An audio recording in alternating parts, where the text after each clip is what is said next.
On finit la série Walk with Jesus. On a parlé des 5 pratiques qu'on considère importantes à ICF pour pouvoir grandir dans notre vie de disciple. Est-ce que tu arriverais à m'en ressortir comme ça, là, comme ça? La Bible, yes. La communauté, yes. Ça se complique après, hein, donc dites ce que vous savez. Générosité, oui.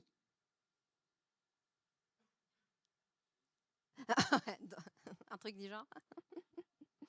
La louange, le fait de se réunir pour célébrer Dieu. Et le dernier, c'est le service. C'est le fait d'être une communauté où on vient avec nos dons et nos talents. Et tu sais, il y a 2 semaines, on a eu ce qu'on appelle la Thank You Party, la soirée pour remercier tous les bénévoles de l'Église. Seb, tu peux mettre à l'écran la photo que nous avons. En fait, là, j'étais en train de parler, tu me reconnais peut-être pas avec les boucles blondes là et les ailes. Ça, c'est moi.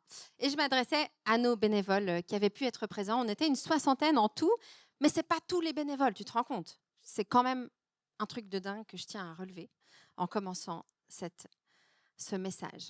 C'est qu'on a eu cette trop belle soirée, on s'est trop amusé, yay!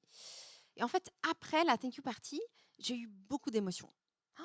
Où en fait, c'était pas juste de la joie et de l'enthousiasme parce que c'était marrant de faire des jeux, c'est vraiment de me dire, mais en fait, ça n'a aucun sens. Ça n'a aucun sens. La plupart de ces bénévoles ont un travail, des familles, et ils donnent encore de leur cœur, de leur temps, de leur talent pour ce qu'on vit. Mais c'est indécent.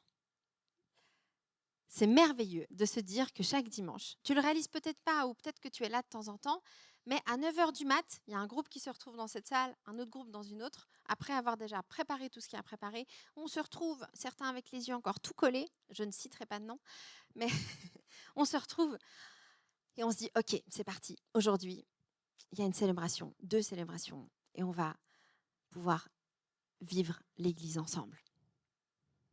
Il y a une citation que j'aime beaucoup de Francis Chan qui dit « Il n'existe pas de plus grand honneur au monde que d'appartenir à l'Église de Dieu. » Tu réalises? Personnellement, non.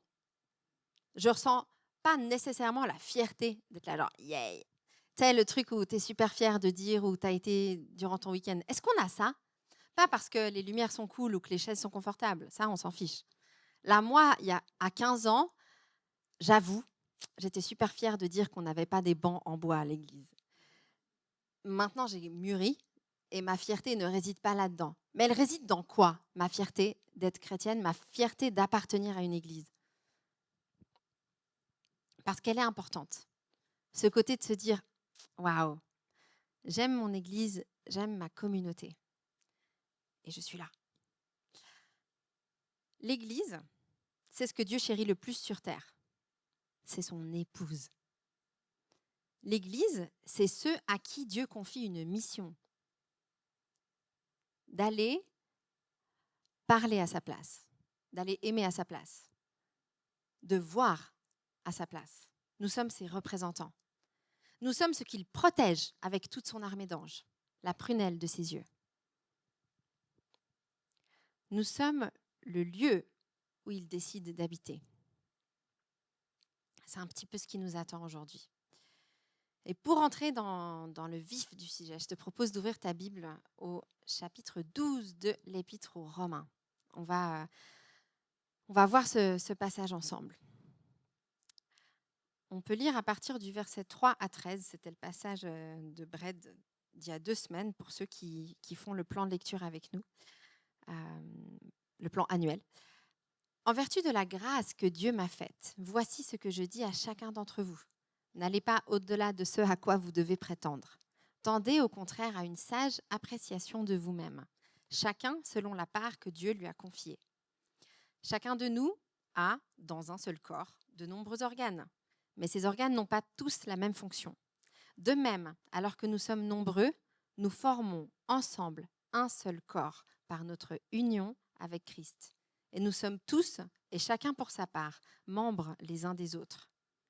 Et nous avons des dons de la grâce différents que, dans sa bonté, Dieu nous a accordés. Pour l'un, c'est la prophétie, qu'il exerce cette activité conformément à notre foi commune. Pour un autre, c'est le service, qu'il se consacre à ce service. Que celui qui a reçu un ministère d'enseignement enseigne. Que celui qui a reçu un ministère d'encouragement encourage. Que celui qui donne le fasse sans arrière-pensée. Que celui qui dirige le fasse avec sérieux. Que celui qui secourt les malheureux le fasse avec joie. Que votre amour soit sincère. Ayez donc le mal en horreur. Attachez-vous de toute votre force au bien, notamment en ce qui concerne l'amour fraternel. Soyez pleins d'affection les uns pour les autres. L'estime mutuelle, soyez les premiers à la manifester. L'ardeur, ne soyez pas nonchalants. L'esprit, soyez bouillants.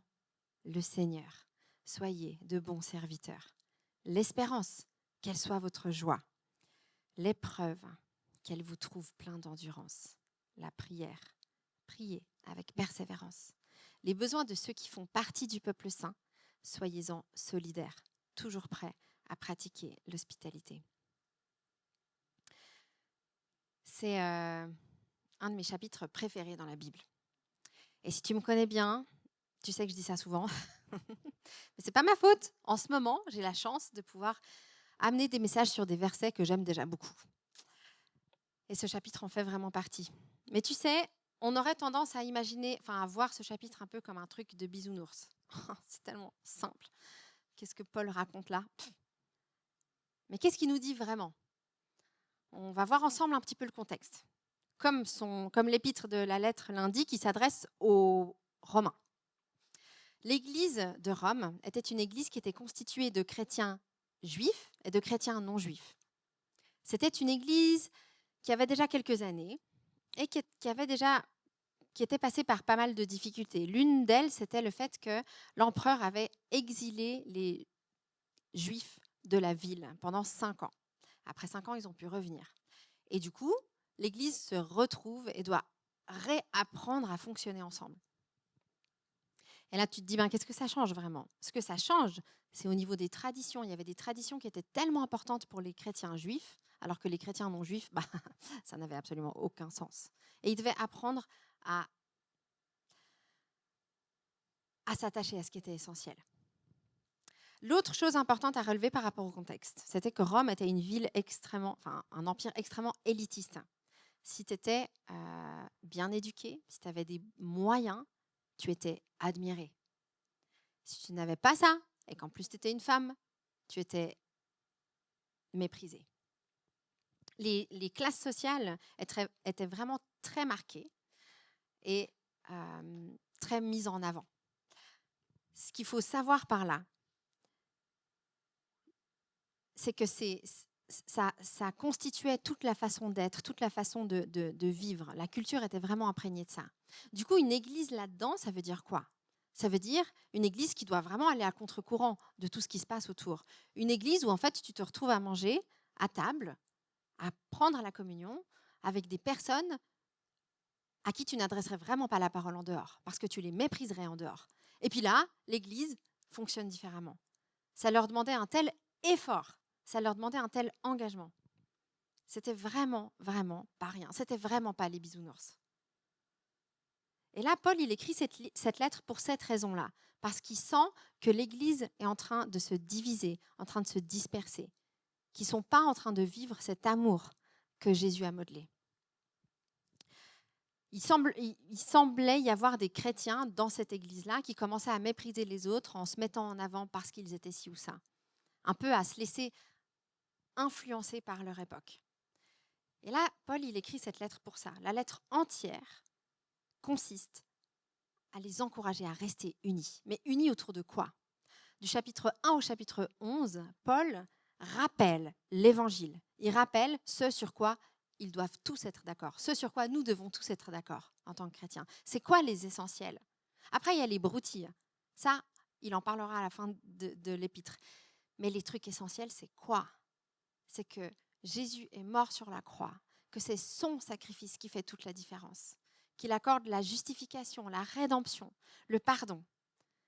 Il rappelle tous ces éléments-là. C'est vraiment les 11 chapitres bien doctrinaux.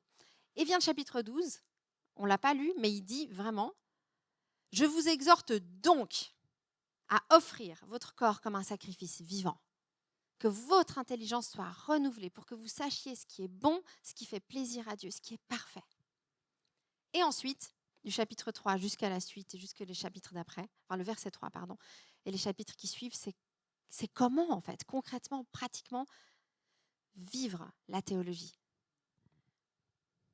Du coup, cet élément-là, tu te dis, voilà, c'est bon, j'ai compris, il détaille tout de manière très, très, très concrète, à quoi ça ressemble de vivre ensemble. Mais c'était nécessaire. C'était tellement nécessaire. Et nous, dans tout ça, nous, on n'est pas asservis par un empire romain. Ça va, on s'en sort, non, au niveau de nos différences. Et pourtant, je crois quand même que ce passage, il est pour nous.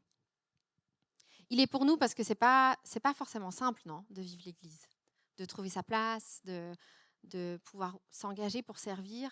Comment fonctionner ensemble? Et c'est pas juste de se dire, ce serait pas juste de ma part de vous dire que c'est toujours simple. Et au contraire, j'aimerais qu'on puisse se dire que là où ça coince, là où on se sent un peu trop différent, là où on n'arrive pas à connecter, de ne pas lâcher. De ne pas lâcher pour pouvoir expérimenter de manière très pratique la façon d'aimer de Jésus. Parce que Jésus ne nous a pas aimés de façon simple, on est d'accord. Être une église unie. Paul, au travers de cette lettre aux Romains, il les encourage à s'engager les uns pour les autres, à persévérer d'une manière très concrète. Il parle d'humilité, il parle de pardon. Toutes ces choses qu'on aimerait éviter, non? Ce serait tellement plus simple si on pouvait se dire « Ah ouais, dès le moment où on fait partie de la famille de Dieu, c'est ultra simple. » Ah non, franchement, c'est simple. Et non, pourquoi c'est si compliqué?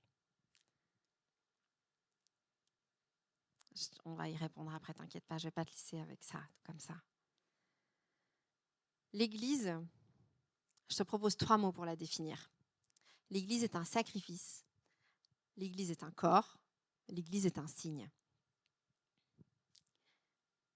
L'Église est un sacrifice. Le premier verset de ce chapitre, comme je te l'ai dit avant, parle de s'offrir, d'offrir nos corps à Dieu comme un sacrifice. Et c'est même précisé que faire ça, c'est un culte raisonnable pour Dieu. Donc pendant les 11 chapitres, Paul explique clairement ce que Jésus a fait à la croix, la grandeur de sa grâce et de sa bonté. Et il dit comme ça, franchement, ce serait raisonnable pour toi de t'offrir en sacrifice à Dieu en retour. Genre, c'est juste la raison. C'est pas juste parce que tu as les papillons, s'offrir en sacrifice. C'est donner ta vie à Jésus. C'est la question que Naomi nous a posée pendant la louange. C'est tous les jours se dire, mais est-ce que je veux suivre Jésus en fait? Peut-être que comme moi, il y a eu un moment dans ta vie où tu as choisi Jésus. Mais tu sais quoi? Comme disait Naomi, ce moment, je crois que c'est tous les jours.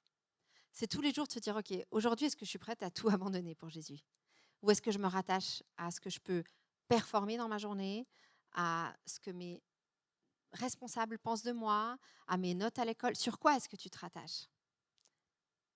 En ce moment, c'est quoi ton sacrifice?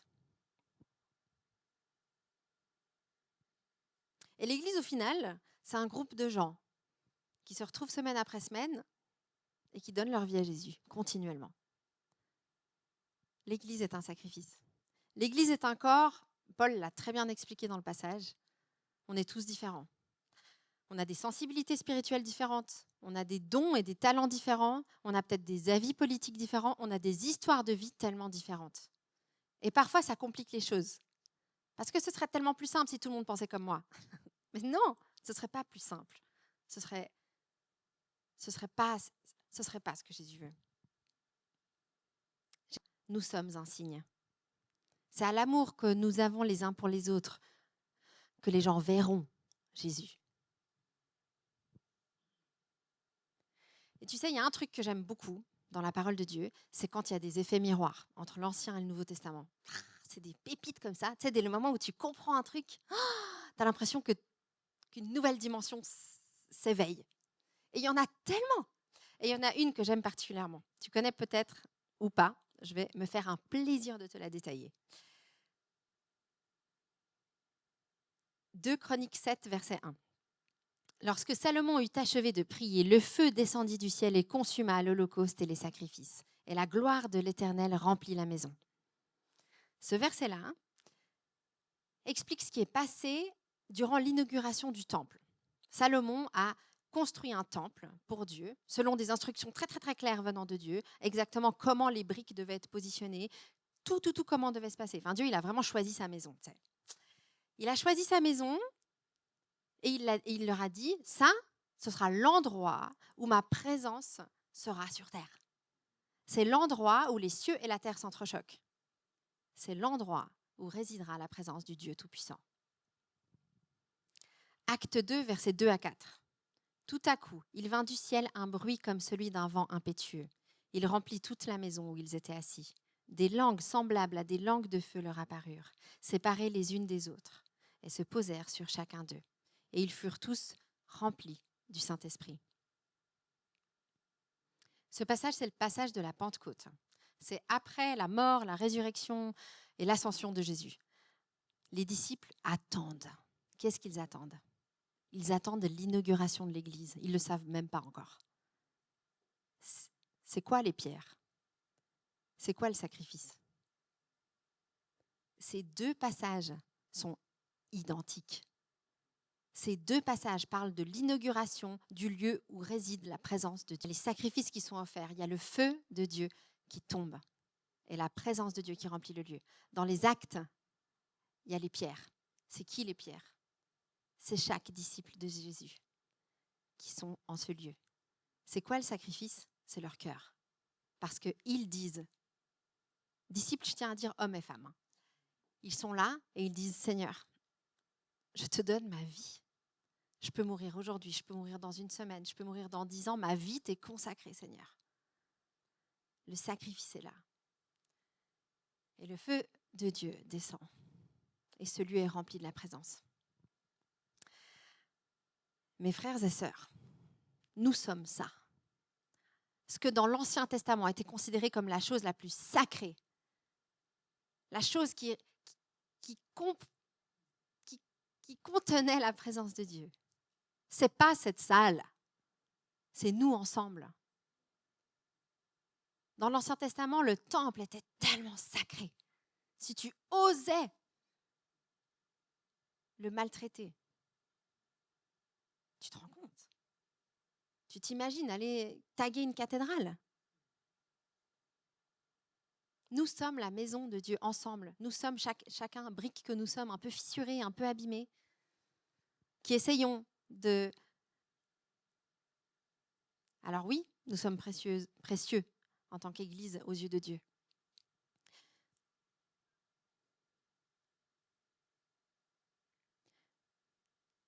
Tu es un sacrifice. Quelle que soit la vie que tu mènes en ce moment, les choses que tu as de la peine à abandonner. J'ai envie de te dire aujourd'hui que l'Église, c'est un endroit où on est tous en chemin pour ça.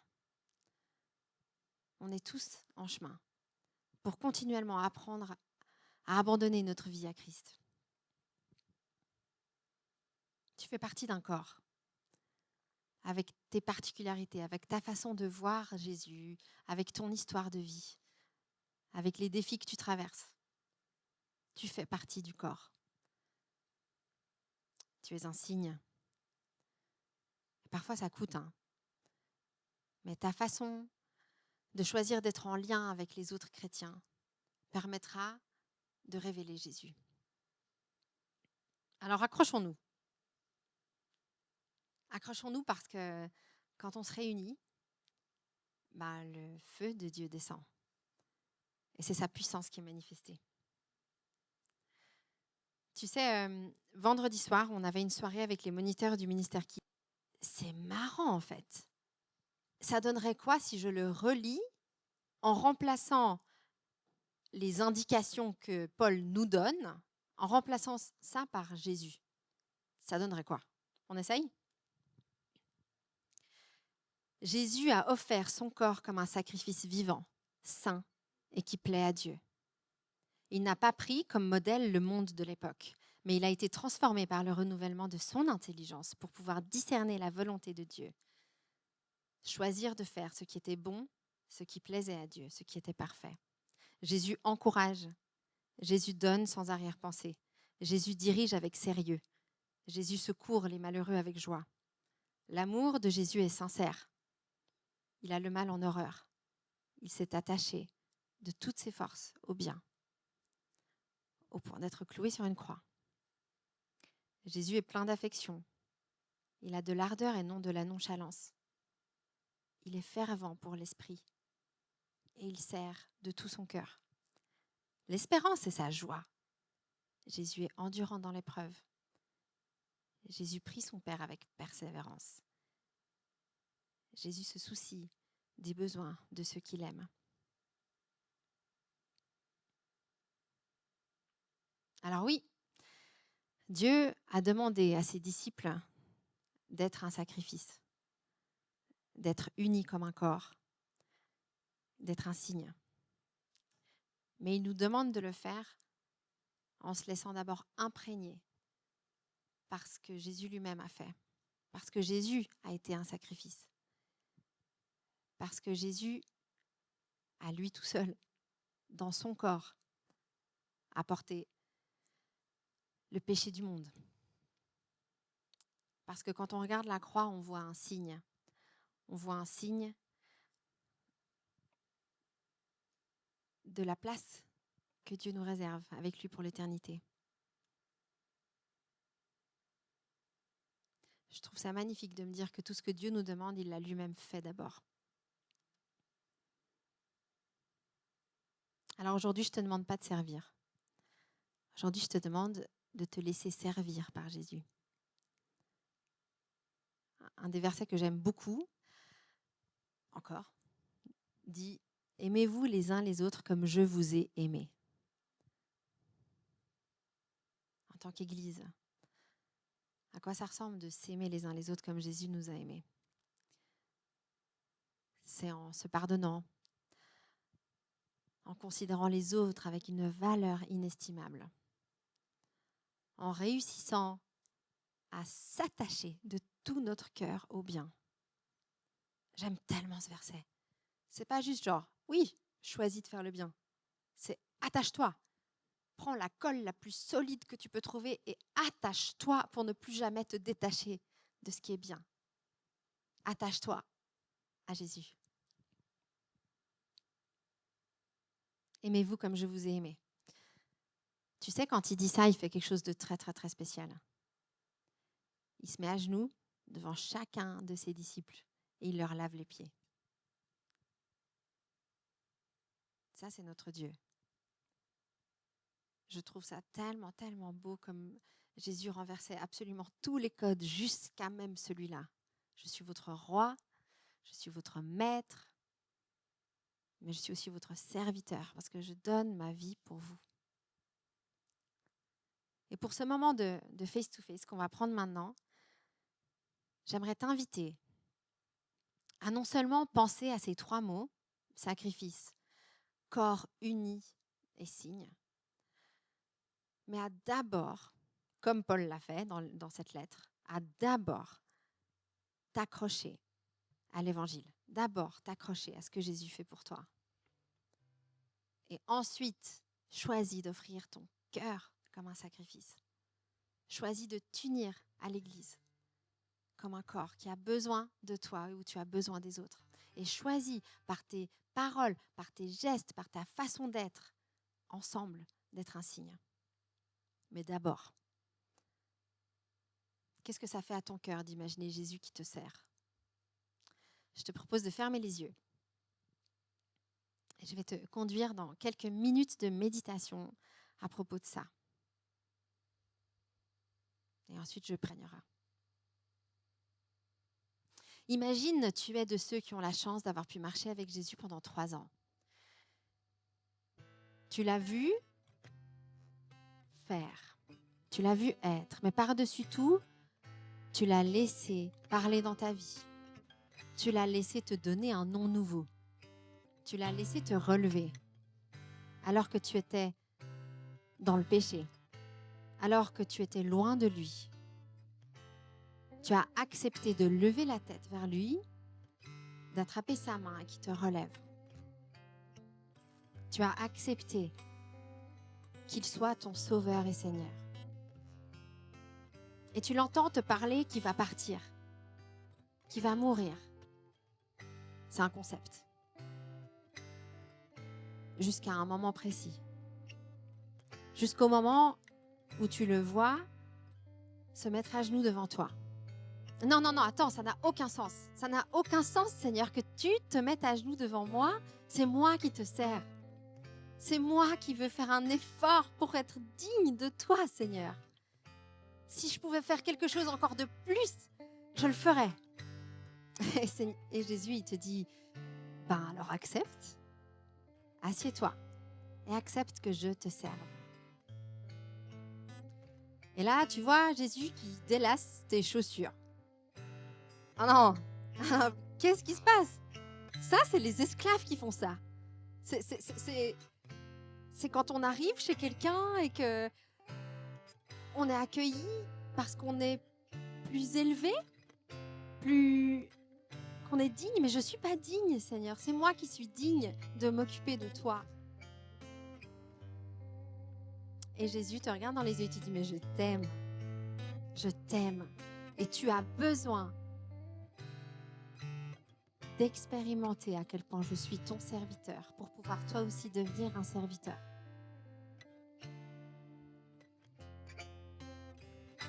Alors tu laisses Jésus laver tes pieds. Tu ressens de la honte, de la gêne, mais surtout tu ressens un amour que tu n'as jamais ressenti. Parce qu'il est en train de faire quelque chose de scandaleux. Ce n'est que plus tard, après qu'il ait été cloué sur la croix, que tu as compris que Jésus est en train de te dire qu'il irait jusqu'à la mort pour toi, qu'il ferait ce que personne ne ferait pour toi. Lui, il le fait. Alors aujourd'hui, mes frères et sœurs, je vous demande d'accepter l'amour de Jésus, de ce roi merveilleux qui meurt pour vous.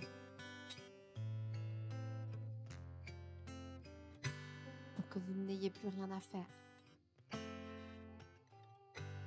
Si ce n'est de lui offrir votre cœur parce que c'est ce que votre cœur désire faire. Seigneur Jésus, merci pour l'amour scandaleux que tu as pour nous.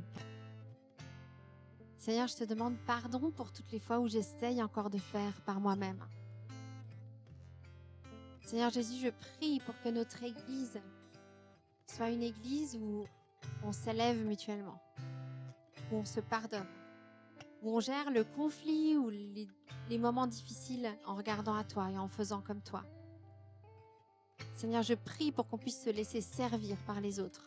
Comme toi, Seigneur, tu nous as servis. Et je prie pour qu'on puisse grandir dans notre capacité jour après jour de s'offrir pour toi, Seigneur.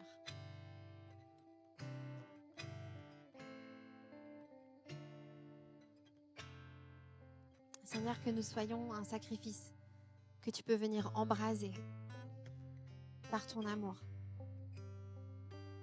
Que nos failles soient un signe de ta grandeur. Amen.